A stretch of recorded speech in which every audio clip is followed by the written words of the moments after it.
Hi, Staff Advocates. It's Soren Schnell with the Community Clinic Consortium. I just have a couple of updates on national healthcare reform, which is always the topic I come to you with. The first is that this week, Thursday, the 25th of February, President Obama, as many of you probably have read, is hosting a bipartisan healthcare summit at the White House. This is really sort of a last-ditch attempt to see whether any sort of agreement between Democrats and Republicans can be put together, and the idea is that while there's been a lot of attention on what the Democrat plan has been, there hasn't been a lot of real attention to a comprehensive plan by the Republicans. And so the president has requested that Republicans come with a plan like that to the summit on Thursday, and to see whether there can be sort of an agreement hammered out between the sides. And in advance of that, the president has put together his own compromise plan, which is sort of a blending of major provisions of the Senate and the House bills. As you'll remember, both the Senate and the House have passed their own versions of healthcare reform, but they won't agree on each other's versions.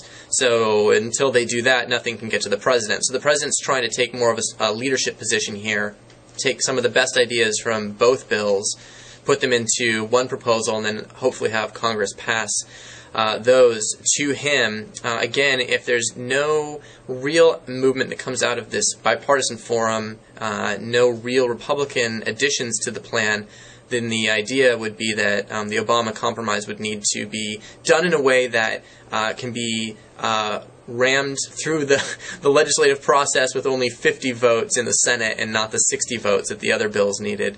And that's sort of a topic for another update, but the idea being that what Obama has in his back pocket is something that Democrats would be able to pass really without independents and without Republicans.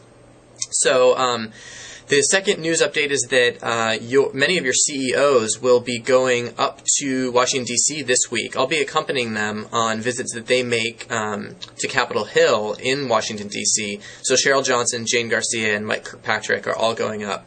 And what's exciting about this is that we, in part, get to deliver some of the postcards that came out of the postcard campaign that you as staff advocates all helped with, which is fantastic. I get to hand these to Jane and to Mike and to Cheryl and have them pass them on to the members of Congress, really sort of as a physical reminder of the support that community clinics have for healthcare reform. So I just wanted to say thank you to all staff advocates and all staff in general who helped make this postcard campaign a reality. We've got scores and scores of these signed by patients and staff of your clinics saying that the time is now in 2010 to pass healthcare reform and really get the ball rolling again.